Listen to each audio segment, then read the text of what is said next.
Hi, my name is Bianca and welcome to my cozy California kitchen. Today I'm going to make what I call Phili-kopita, which is a play on Spanikopita, which is a Greek spinach pie. And it's been in my family, this recipe, for as long as I can remember, and everybody makes it different, and I have my own way of making it. So I'm going to show you that right now. Let's get started and have some fun. First, we're going to heat up about 2 tablespoons of olive oil over medium heat. And don't forget, we have our oven preheating to 350. And the first thing we're going to do is start with our shallots. Now you can also use Spanish onions or yellow onions. That works perfectly well too. I have 2 small shallots in here. We gotta let this heat up for a second. For about 2.5 minutes. Get them nice and translucent.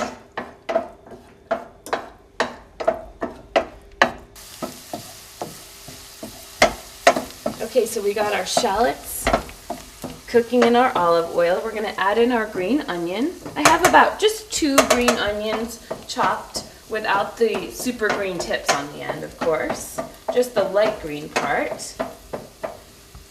Nice and oniony, just the way I like it.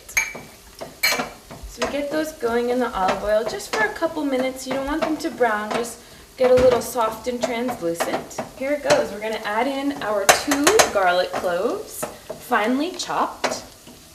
You can also put them through a grater if you want them even finer. But that's okay because they're going to get all mixed up in here. Okay, so we have our onions and garlic cooking up nicely in here. It smells amazing. And then we just go for it. We add our spinach. Now this is frozen spinach. You can use fresh spinach, although it's going to take a whole lot because it really cooks down. And I find it tastes even better with the frozen spinach for some reason. And all you need to do is defrost it and then drain it and kind of squeeze it with your hands to get all the excess moisture out. That way your spinach pie isn't soggy. Okay? This recipe is so simple, but I swear every time I make it, it lasts about 30 seconds. People go crazy over it because it's so comforting even though there's a lot of spinach in it. Okay, now we're going to add our feta cheese. I actually have more than we need. The package I found was pretty full, so I'm going to just use about 3/4 of this, which for you that would be about 10 ounces. I love feta cheese. Now you can get any kind of feta cheese that you like. I find that the French feta cheese and the Bulgarian feta cheese are the best. They have a really high salt content and a lot of flavor. But you can really use any style you want. Isn't that pretty and colorful and healthy? To add our Philly cream cheese. And I'm going to use about 1/3 of this package here. This really adds such a creaminess to it. And because feta cheese is kind of salty, it kind of evens it out a little bit. And this really gives it that creamy comfort foodie taste too. You can add a little bit of salt and pepper.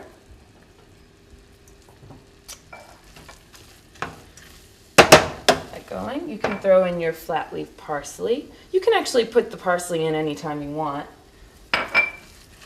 This is kind of one of those one-pot dishes, believe it or not. There really aren't any rules. You kind of can just throw it together. People have this idea that working with phyllo dough is kind of scary, but don't fear the phyllo. It's actually really easy to work with, and it's impressive when it's all put together. Okay, I'm going to add in a little bit of breadcrumbs, and that kind of takes away any more excess moisture there is and gives it a nice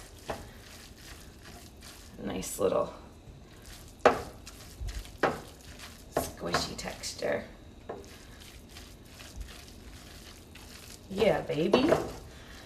I just love to cook, and you know, I feel like when you get home from a long day of work, cooking shouldn't be work. It should be fun. It's your playtime. It's time to get creative. And this is such a great appetizer for when people come over, or you're having, I don't know, you could throw all kinds of Mediterranean themed parties. You could have a toga party. But I make this all the time because it's so good reheated the next day in the toaster oven with your eggs in the morning, or with a Greek salad for lunch in the summertime. It's like the best. But you better, if you're gonna make this, I suggest making extra because you won't have any left. Okay, we're gonna add about a half a teaspoon of smoked paprika. And we have the juice of 1 lemon. This is one thing, not a lot of people add lemon juice, but I think it's a must. Get that going, and I turn the heat a little bit down to low because you don't really need it to go crazy right now. And that's all she wrote, folks. I'm gonna take this off the heat in a second and cover it up, and we're gonna prepare our phyllo dough. And that is it. You know, in my opinion, an appetizer, it should be that easy because you still have to make dinner. Okay, so now we're going to prepare our phyllo dough. Now really the only thing you have to be careful of is it's a little bit delicate, and it rips easily. So you just have to kind of be gentle with it. But you know, if it rips, it's no big deal. No one really notices. And the other thing, if you do leave it sitting out while you're cooking, you should cover it with a little parchment paper or wax paper, and then put a wet towel on top. So the towel's not gonna soak it, but it's kind of just gonna keep it nice and damp because it really tends to dry out fast. So I have a couple layers here, and what I do is I brush with a brush in some olive oil in between each layer. Some people like to melt butter and use melted butter instead.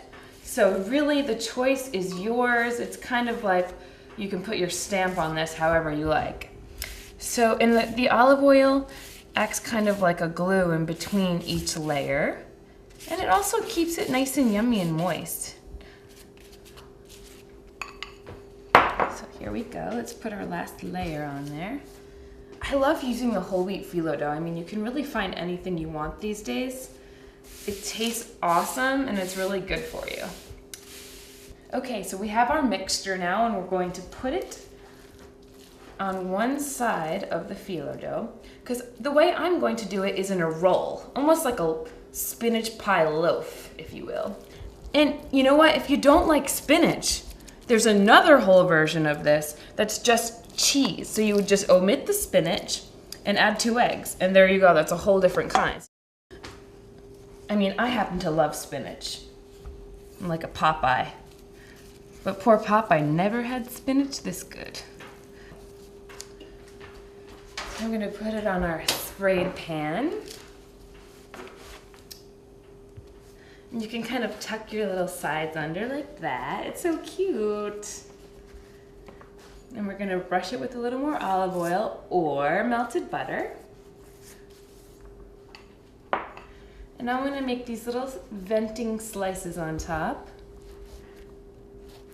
Isn't that precious? It's like a little spinach pie baby. And in the oven it goes.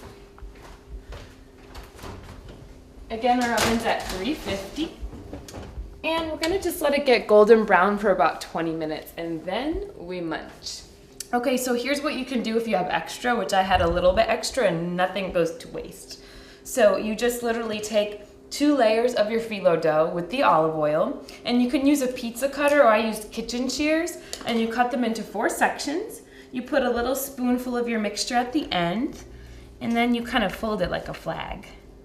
And this is kind of like what you're used to seeing maybe in the frozen section that you can sort of buy ready-made, but it's about a bajillion times better when you make it yourself, and it's way more impressive. So look, we folded our little flags. We just do a little more olive oil on top, and you can bake that in the oven right alongside your loaf. Okay, so we just took our spinach pie out of the oven. It looks really good, and we just took a spatula and slid it onto a cutting board. And I'm just going to, okay, we're gonna put it on our little presentation area over here.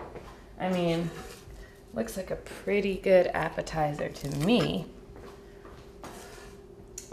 And I have it just next to a really simple cabbage salad, kind of keeping with the European theme. It's just shredded cabbage with a little lemon, olive oil, salt and pepper, that's it. And here are our little triangles we have, our little mini appetizer section. It looks so good. I can't wait till it cools off so I can try some. And there you have it. There's your Phili-kopita. Thanks for watching.